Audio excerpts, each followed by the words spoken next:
What's up YouTube, this is Ryan from AnnihilatorMTG here, and I'm back again with some more Modern. This week we're going to be playing a deck that has been exploding in popularity since the release of the new Innistrad set, and that deck would be Esper Reanimator. I've always been fond of Reanimator strategies, from Legacy and Vintage Cube all the way to Commander. This archetype is really quite something, so let's break it down. The two new cards that really make running Esper worthwhile are Consider and Faithful Mending, which are blue-based, instant speed ways of bidding our threats. While not as explosive as, say, Thought Scour, Consider allows us to make educated decisions on what we want to draw, even outside of the scope of casting reanimation spells. Whereas Faithful Mending is a creative callback to the currently banned Faithless Looting. In this case, we're sacrificing mana cost for both flexibility and longevity. Of course, there's another Azorius card in this deck that has the potential to be absolutely soul-crushing. You know what it is, we're talking about Teferi. In matchups where we don't have to worry about Unholy Heat, Teferi can actually be quite excellent. He can bounce permanent-based graveyard hate, pave the way for an easy reanimation, or just buy us some time. This deck is also filled to the brim with interaction. We've got full playsets of Thoughtseize, Counterspell, and Prismatic Ending. In practice, this makes our deck function very similarly to a controller mid-range shell up until the moment we're casting our combo. Speaking of which, the combo itself is rather standardized at this point, but for those of you who are unaware, this deck runs full playsets of Unmarked Grave and Persist as your enablers, with Archon of Cruelty and Serra's Emissary as your threats. 9 times out of 10, Archon will get the job done, but there are scenarios where having access to the Emissary will save you. It's also worth noting that we have a singleton copy of Unburial Rites as well. This card gives us some flexibility and range for when the main combo isn't available. All in all, this deck looks awesome, so let's not waste any time here and head straight into the first match. Alrighty, looks like we found our opponent. Best of luck to you, my friend, and this hand seems fine. We'll keep. Let's lead off with an untapped Watery Grave, then we'll cast a Thoughtseize. Rakdos Lurrus is always fun. Think we'll just take the DRC and send it back. They play a Bloodstained Mire and pass as well. We draw an Archon, not really what we were looking for, but that's fine. Let's play a Polluted Delta, and now we can just hold up our counters. Up next, they play a Blood Crypt, then crack their fetch, finding another one. Here comes a Scourge. In response, we'll crack our Delta, grabbing a Hallowed Fountain. Let's cast counter number 1. The spell fizzles, and that's all they got. Drawing an Unmarked Grave, don't think it's time for that just yet, so let's just play another fetch and see what happens. Keeping things simple as they gem a Mishra's Bauble, followed by a basic mountain. Then they add their companion to hand. Without any discard to pave the way, we're not too worried about Lurrus. On their end step, we'll crack our fetch and grab a Triome. They crack the Bauble on our upkeep. Seeing a Persist, things are about to get interesting. Let's start things off by playing the Mystic Gate, then we'll cast Unmarked Grave, banning an Archon. Now we can cast Persist, targeting the Archon in the yard. The spell resolves, getting an ETB trigger. They discard a Fatal Push as we draw Marsh Flats. Now our dude is most likely gonna die, but they'll be losing cards left, right, and center. Before anything else, they play a Horizon Land. Then, perplexingly enough, they cast a Lightning Bolt on our Archon. Don't they have an Unholy Heat? Yeah, and they just cast it. Weird. I will say, paying attention to Delirium can slip your mind. I mean, it certainly happens to me. Either way, that's a 2-for-1 that I do not think they can afford to make. We draw another Counterspell. Excellent. Let's play the Marsh Flats and continue the holding pattern. They follow in kind, then cast their Lurrus, which notably could have been done last turn if they didn't cast the redundant removal spell. Regardless, we'll cast a counter, then crack the Marsh Flats, getting another Watery Grave. Ooh, and we see a Persist. That's nasty. Let's jam it. The spell resolves, and we get another ETB. Oddly enough, hitting a fetch, just like last time. No reason not to play it. Before their next turn, they crack their fetch for a basic, then cash in their Horizon Land. Okay, so they cast a Thoughtseize. The only reason we would consider countering this is if we were afraid of Death Shadow, specifically 2 of them, because a single Shadow will get eaten by the Archon. The chances of that being relevant is pretty slim though, so I think we'll just let it through. And I guess they were just looking for more information before they scoop. Nice. So in this matchup, I think we're going to cut the Teferis and like 2 copies of Counterspell. That way we can bring in the Chalices, which are insane, and 2 copies of Fatal Push. Looks good to me. This hand is excellent. We have tons of removal and combo pieces to boot. Definitely keeping this. They start things off with the Marsh Flats, which they crack immediately, grabbing a Blood Crypt. Then they cast a DRC. No follow-up, as we draw Marsh Flats of our own. Let's play and crack a Polluted Delta, finding a Watery Grave. Now we'll push their DRC. It dies, and that'll be it. As is tradition, they play and crack a Scalding Tarn, grabbing Blood Crypt number 2. Then they cast a Seal of Fire, which they immediately sacrifice, targeting themselves. This enables a very early Shadow. We draw another fetch. Let's play and crack the Marsh Flats, this time finding a Hallowed Fountain. And now we can Prismatic Ending their Shadow, which is really good because they won't be able to bring it back with Lurrus. Up next, they play a basic mountain and cast an Inquisition. Ooh, that's very bold. They take the push, which appears to be an attempt to protect their second shadow. But we do draw another Prismatic Ending. Alright, let's jam a fetch, then we'll cast it. Half of their shadows are now in exile. All they do on their turn is add their companion to hand. Let's crack the Delta for a Triome. Drawing an Archon, not really what we were looking for. We've got no choice but to just play the fetch and wait. They play a basic swamp and cast their Lurrus, bringing back the DRC. This complicates things a touch. On their end step, we'll crack our fetch for a basic. Nice, and we draw Thoughtseize. This'll be cool, so let's cast it, targeting ourselves. That way we can discard Archon, then without delay, we'll cast Persist. The spell resolves as they sacrifice their DRC, binning an Inquisition while we draw land, might as well play it. And now, even if our creature dies, we're basically in the clear. They get things started by replaying their DRC, then they cast a Kroxa. That's a little tense. We'll discard the Unburial Rites. Wow, and they even cast an Unholy Heat. This isn't the end of the world, but that was impressive. Attacking us for 3, that drains us down to 10. Then we'll go down to 9 by cracking our fetch and getting another basic. We draw an island, figures. Let's flash back the Unburial Rites. Once again, netting us an ETB trigger. That's a Faithful Mending, beautiful. On their turn, they play and crack a Polluted Delta, grabbing a basic swamp. Then they replay DRC for what feels like the 12th time. Here comes Kroxa. Luckily for us, we're able to discard the Mending without really losing out on much. Our life buffer might make the difference this game. Wise choice, as they attack us for 3. This will take their life total up to 11, and while it does sacrifice their Lurrus, it also keeps them in the game. Drawing an Unmarked Grave. Before anything else, let's attack them with our dude, draining them for 3 and hitting a Chalice. After damage, we'll cast it, and if it wasn't over before, it is now. They untap and attack us with Kroxa, think we'll just discard the island, taking us down to 6, and they scoop it up. GG's, opponent.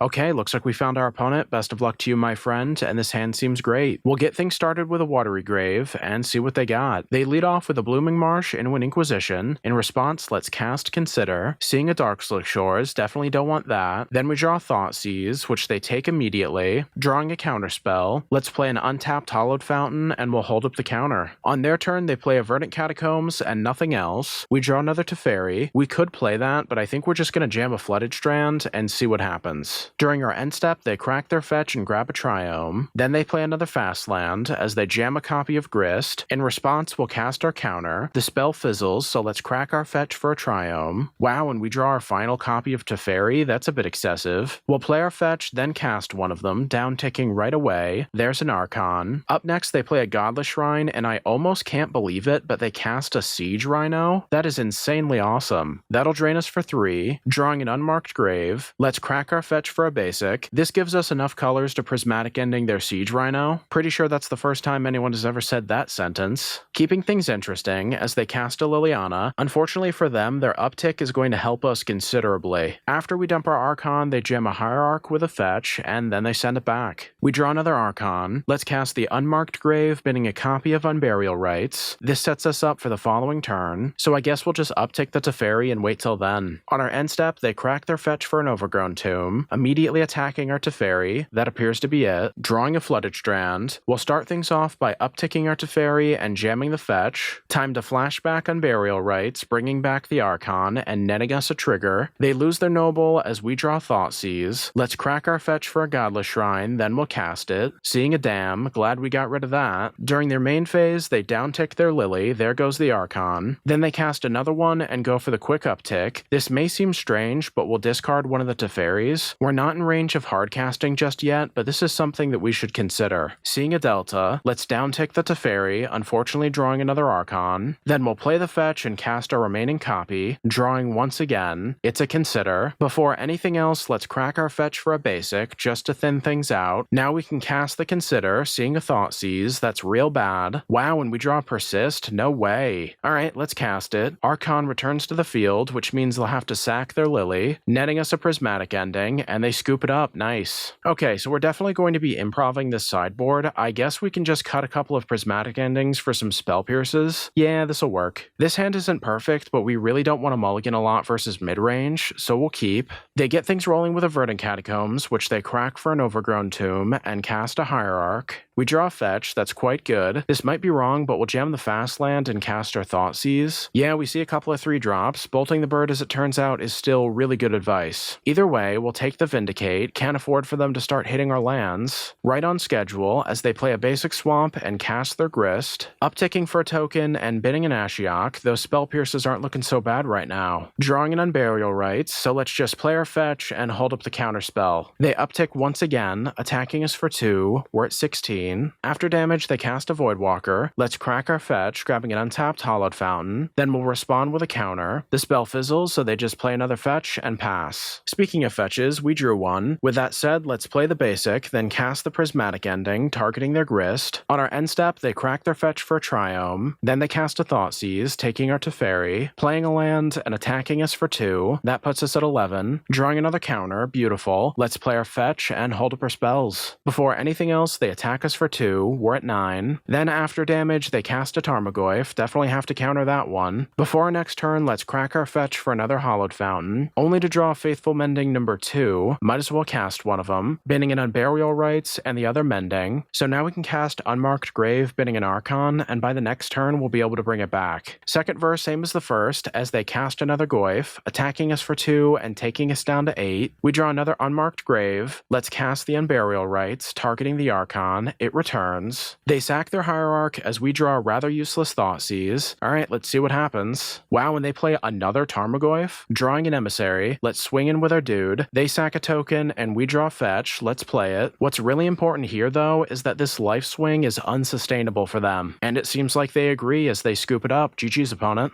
Alrighty, looks like we found our opponent. Best of luck to you, my friend, and this hand seems fine. We'll keep. They get things rolling with a Hallowed Fountain. That appears to be it. We draw an Unmarked Grave. Let's jam a Shock Land, then we'll send it back. Up next, they play a Drowned Catacomb and then cast a Chalice for 1. That's kind of annoying. In response, we'll play the Consider, seeing a Mending. Don't think we need a second one. Drawing a Prismatic Ending. Let's take the opportunity to play the Godless Shrine and get ahead with our Unmarked Grave. Bidding an Archon. They play a basic island and nothing else. Haven't seen a proper Esper control list in a while. We draw another fetch. Let's play one of them. On our end step, they cast a Mending of their own. Oh wow, so they're playing Reanimator too? I guess so. They jam a Teferi as well.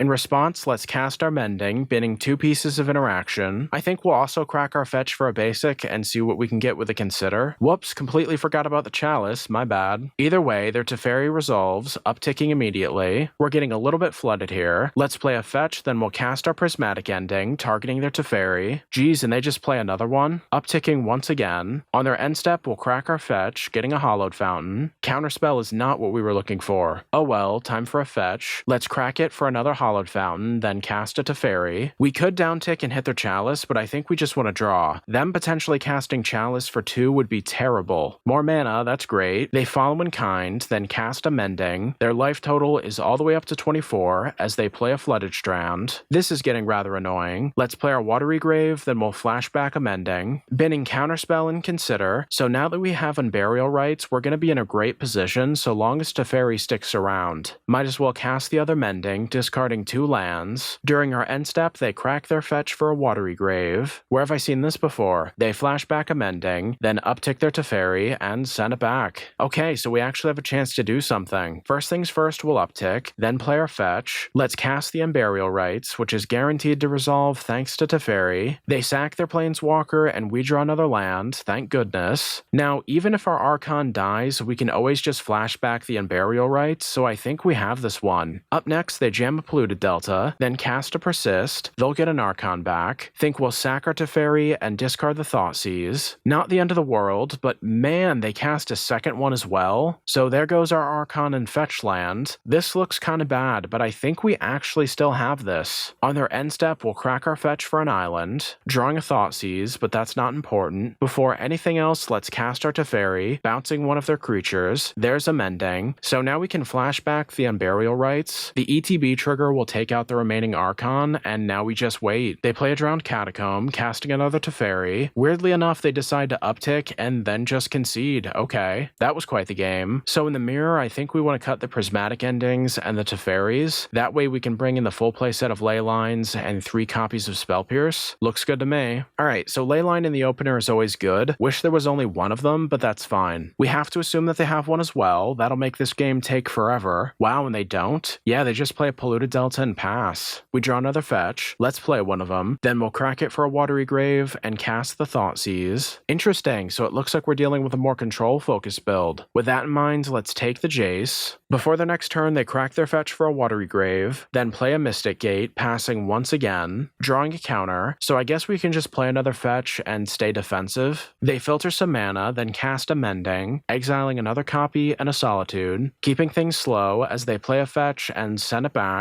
Let's cast our Consider, seeing an Archon, beautiful, let's spin it, then we draw a Mending, afterwards we'll fetch for a Hallowed Fountain, we continue to draw lands, oh well, let's play it. During our end step, they crack their fetch for a Hallowed Fountain, same as us, followed up by a Watery Grave, let's fetch for an island, then cast our Mending, bidding an Emissary and a Delta, then we draw an Unmarked Grave. Alright, let's do this. First up, we'll jam the Swamp, then cast Persist. In response, they cast a counter, great idea, we'll do the same, and the Persist resolves. They discard a card and we draw a Leyline, that's unfortunate. Regardless, we're in a fantastic position. The big risk here is if they have another land, that would allow them to cast the 5-mana Teferi. Let's see if they got it. Interesting, they evoke a Muldrifter of all things. That found them their land, but it's a little late. We draw planes, we'll attack them once again, drawing a Spell Pierce as they exile a counterspell. I think we might have this one. They untap and cast their Teferi, we'll respond with a Spell Pierce, and they scoop it up. GG's opponent.